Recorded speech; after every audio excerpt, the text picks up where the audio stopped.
Hey guys, this is the video on the hydrogen atom and the emission line spectrum where I'm going to show you the difference between different gases that are placed inside different light tubes. Now recall a prism. Okay, this right here in the middle is a piece of quartz glass where white light enters the prism and then is basically bent. Okay, so inside the prism, it's going to separate the white light into respective colors, red being the largest wavelength and violet being the lowest wavelength. Okay, so violet has the highest frequency and red light has the lowest frequency. Okay, so red light is on top because it has the largest wavelength and it's harder to bend than the violet. So like in a rainbow, you'll see red on the top and violet inside or on the bottom. Now, the atomic emission spectra is important for chemistry. And now, when you pass current or electricity through a gas at low pressure, potential energy of the gas increases. Now, what they mean by low pressure is basically vacuum. Okay, low pressure is going down, down, down into a negative, which would be vacuum. And then that's when the gas is put in there and it causes the molecules to be pulled apart and spread out more thorough. Now, before you turn the unit on, the electrons are at lowest energy state, or what we call ground state. Then, once you turn the unit on, the electrons become excited. And it's a state where an atom has higher potential energy than in ground state.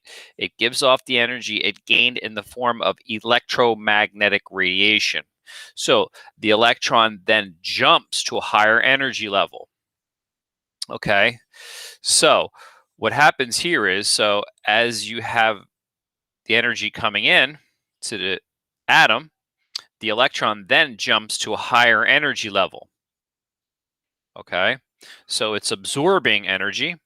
Electron jumps up, and then over here, the electron falls back down once the energy is dissipated, then emits a photon of light.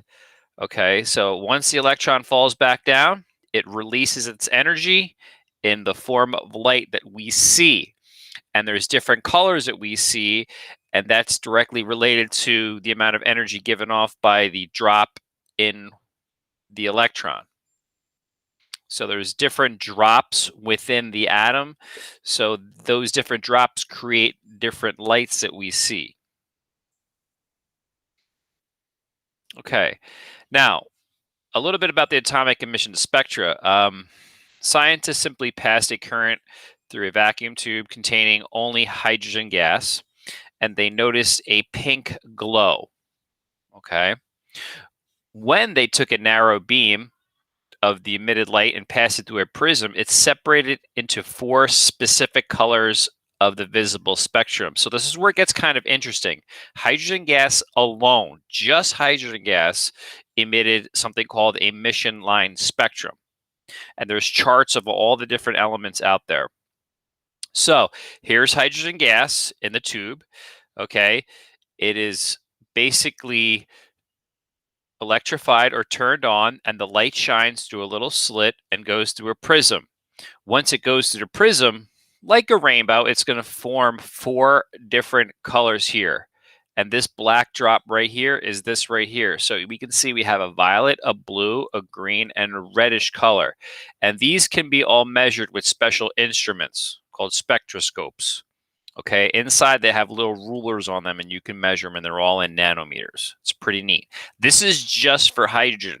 If you did helium, lithium, any other gas, or any other element, it's going to look completely different. Now, additional lines were discovered in the hydrogen emission line spectrum, and they include the ultraviolet light, visible light, and infrared. Now, these lines we're going to talk about later are associated essentially with the scientists that found them, and The ultraviolet is going to be called the Lyman series. Visible light is going to be called the Balmer series, and the infrared is going to be called the Paschen series. Now, classical theory predicted hydrogen atoms would get excited by any amount of energy. So they thought they could put any arbitrary number of energy in there. However, scientists expected to observe a continuous range of frequencies of electromagnetic radiation or a continuous spectrum. So they thought that they were going to see colors fading into one another. However, that was not true. So as you saw before, there were specific lines and there are black spots in between those lines.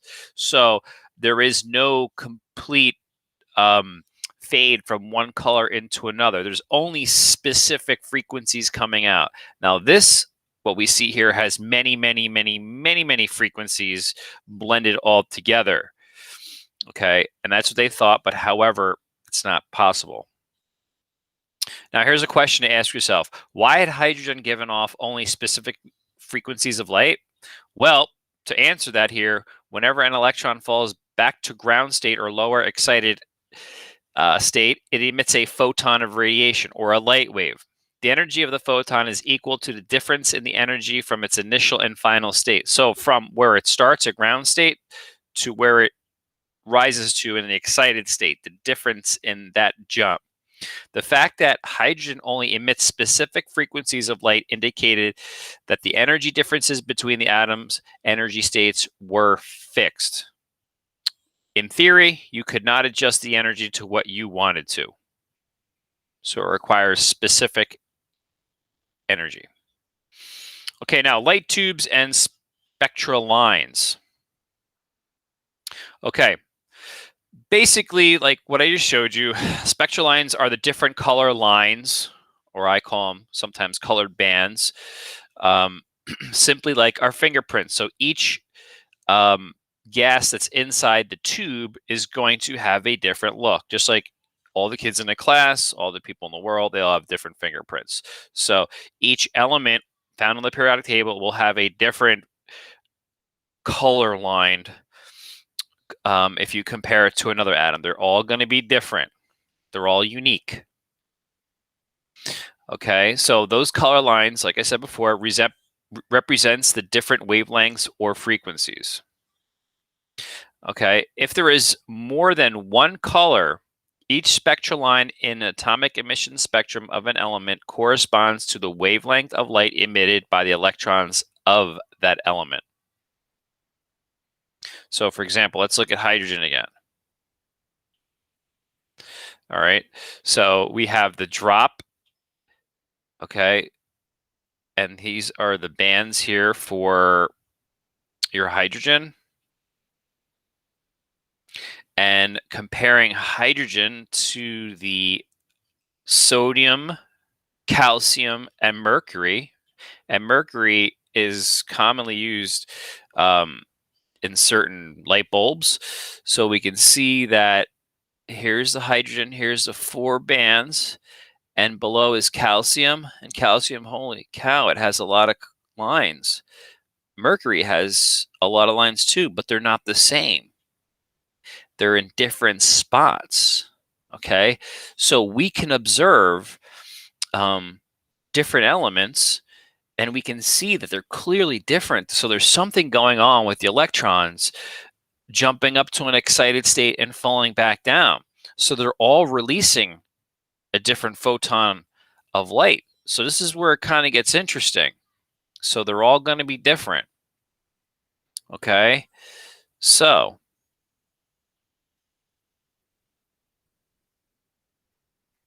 now there's a little video I have for the light tube demonstration that we go over these here, and I put a little prism in front so we can also check that out later. All right, guys,